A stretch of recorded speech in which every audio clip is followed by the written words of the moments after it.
So ಸುಮಾರು ಜನ ನನಗೆ ಕೇಳ್ತಾ ಇದ್ರಿ ಸರ್, ಸ್ಕಿನ್ನಲ್ಲಿ ಹೈಪರ್ ಪಿಗ್ಮೆಂಟೇಷನ್ ಇದೆ, ಆಮೇಲೆ ಪಿಂಪಲ್ ಮಾರ್ಕ್ಸ್ ಹಾಗಾಗಿ ಇದೆ, ಬ್ಲೆಮಿಷಸ್ ಎಲ್ಲ ಇದೆ, ಸೊ ಏನು ಮಾಡಿದ್ರೆ ನನಗೆ ಕ್ಲಿಯರ್ ಆಗುತ್ತೆ ಅಂತ.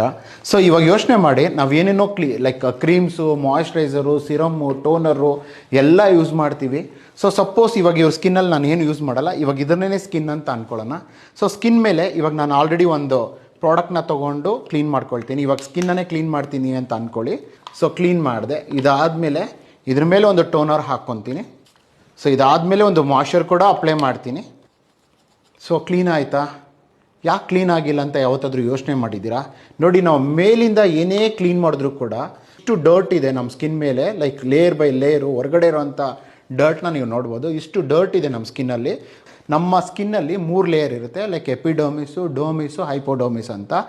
ನಮ್ಮ ಬಾಡಿನಲ್ಲಿ ನಾವು ದಿನ ತೊಗೊಳ್ಳೋಂಥ ಫುಡ್ನ ನಿಮ್ಮ ಬಾಯಿಂದ ಕೆಳಗಡೆ ಇರೋವರೆಗೂ ಪೂರ್ತಿಯಾಗಿ ಗಟ್ ಅಂತ ಹೇಳ್ತೀವಿ. ಅಂದರೆ ಅದೆಲ್ಲನೂ ಕ್ಲೀನಾಗಿರಬೇಕು. ಸಾಧ್ಯದಷ್ಟು ನಾವು ಕೆಮಿಕಲ್ ಇಲ್ದಿರೋಂಥದ್ದು, ಸ್ಪೈಸಿ ಇಲ್ದಿರೋಂಥದ್ದು, ಜಂಕ್ ಅಲ್ಲದೆ ಅಂತ ಇರೋದು, ಪ್ಲಸ್ ಪ್ಯಾಕೇಜ್ಡ್ ಫುಡ್ ಅಲ್ಲದೆ ಇರೋಂಥದ್ದು, ಫುಡ್ಡಲ್ಲಿ ಜಾಸ್ತಿ ಫೈಬರ್ ಇರೋವಂಥ ಫುಡ್ಡು, ಪ್ಲಸ್ ಬೇಕಾಗಿರೋಂಥ ಪ್ರೋಟೀನು, ಕಾರ್ಬೋಹೈಡ್ರೇಟ್ಸು ಎಲ್ಲನೂ ಕರೆಕ್ಟಾಗಿ ಬ್ಯಾಲೆನ್ಸ್ಡ್ ಡಯಟ್ ಅಂತ ಹೇಳ್ತೀವಿ. ಆ ಥರ ಫುಡ್ನ ತೊಗೊಳೋದ್ರಿಂದ ನಮ್ಮ ಬಾಡಿನಲ್ಲಿ 2 ಥರ ಬ್ಯಾಕ್ಟೀರಿಯಾಸ್ ಇರುತ್ತೆ. ಒಂದು ಒಳ್ಳೆ ಬ್ಯಾಕ್ಟೀರಿಯಾನೂ ಇರುತ್ತೆ, ಕೆಟ್ಟ ಬ್ಯಾಕ್ಟೀರಿಯಾನೂ ಇರುತ್ತೆ. ನಾವು ಈ ಥರ ಜಂಕ್ ಫುಡ್ ಆಗಲಿ, ಸ್ಪೈಸಿ ಫುಡ್ ಆಗಲಿ, ಅಥವಾ ಆಯಿಲಿ ಫುಡ್ ಆಗಲಿ ಜಾಸ್ತಿ ತೊಗೊಳ್ತಾ ಆ ಕೆಟ್ಟ ಬ್ಯಾಕ್ಟೀರಿಯಾ ಜಾಸ್ತಿ ಆಗ್ತಾ ಹೋಗುತ್ತೆ.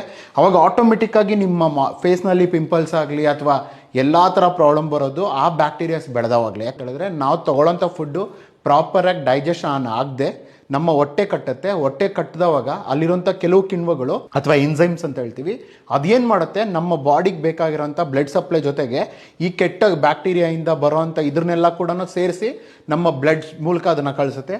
ಆ ಬ್ಲಡ್ ಮೂಲಕ ಕಳಿಸಿದವಾಗ ಆಟೋಮೆಟಿಕ್ಕಾಗಿ ಆ ಬ್ಲಡ್ಡಲ್ಲಿರೋವಂಥದ್ದು ನಿಮ್ಮ ಪಿಂಪಲ್ ಆಗಿ ಹೊರಗಡೆ ಬ್ಯಾಕ್ಟೀರಿಯಾಸ್ ಜೊತೆಗೆ ಮಿಕ್ಸ್ ಆಗಿ ಅದು ನಿಮಗೆ ಪಿಂಪಲ್ ಆಗಿ ಈಚೆ ಬರುತ್ತೆ. ಸೊ ಒಳ್ಳೆ ಬ್ಯಾಕ್ಟೀರಿಯಾ ಎಷ್ಟು ಬೆಳೆಸ್ಕೊಳ್ತೀವೋ ಅಷ್ಟು ನಿಮ್ಮ ಹೆಲ್ತ್ ಇಂಪ್ರೂವ್ ಆಗುತ್ತೆ. ಆ ಥರ ಇರೋವಾಗ ನಾವು ಫಸ್ಟ್ ಆಫ್ ಆಲ್ ನಮ್ಮ ಕಲ್ಲನ್ನ ಕ್ಲೆನ್ಸ್ ಮಾಡ್ಕೋಬೇಕು, ಪ್ರಾಪರ್ ಡಯಟ್ನ ಫಾಲೋ ಮಾಡಬೇಕು. ಲೈಕ್ ಸಾಧ್ಯವಾದಷ್ಟು ಜಾಸ್ತಿ ತರಕಾರಿಗಳು, ಸೊಪ್ಪುಗಳು, ಹೈ ಪ್ರೋಟೀನ್ ಇರೋವಂಥದ್ದು, ಅದೇ ರೀತಿ ಪ್ಲಸ್ ನಿಮಗೆ ಡೈಜೆಷನ್ ಡಿಸಾರ್ಡರ್ ಬಂದವಾಗ ಫೇಸ್ನಲ್ಲಿ ಕೂಡ ನಿಮ್ಗೆ ಜಾಸ್ತಿ ಪಿಂಪಲ್ಸ್ ಎಲ್ಲ ಬರ್ತಾ ಇರುತ್ತೆ. ಫಸ್ಟ್ ಆಫ್ ಆಲ್ ನಾನು ಆಲ್ರೆಡಿ ಹೇಳ್ದಂಗೆ, ನೀವು ಹೊರಗಡೆಯಿಂದ ಏನು ಕ್ಲೀನ್ ಮಾಡ್ಕೊಳ್ಳೋಕೆ ಇಷ್ಟಪಡ್ತೀರಾ ಅದನ್ನು ನೀವು ಒಳಗಡೆಯಿಂದನೂ ಕ್ಲೀನ್ ಮಾಡ್ಕೊಳ್ಳೋಕೆ ಟ್ರೈ ಮಾಡಿ. ನೀವು ತುಂಬ ಒಳ್ಳೆ ರಿಸಲ್ಟ್ನ ಎಕ್ಸ್ಪೆಕ್ಟ್ ಮಾಡ್ಬೋದು. ಇನ್ನು ಲೇಟರಲ್ಲಿ ನಾನು ಯಾವ ಥರ ನಿಮ್ಮ ಬಾಡಿನ ಕ್ಲೀನ್ ಮಾಡ್ಕೊಳ್ಳೋದು, ಅದಕ್ಕೇನೆಲ್ಲ ನೀವು ಸಪೋರ್ಟ್ ಆಗುತ್ತೆ, ಯಾವ ಥರದನ್ನೆಲ್ಲ ನೀವು ಮಾಡ್ಬೋದು ಅನ್ನೋದನ್ನ ಇನ್ ಡೀಟೇಲಾಗಿ ತೊಗೊಂಡೋಗ್ತೀನಿ. ವೆಯ್ಟ್ ಮಾಡಿ.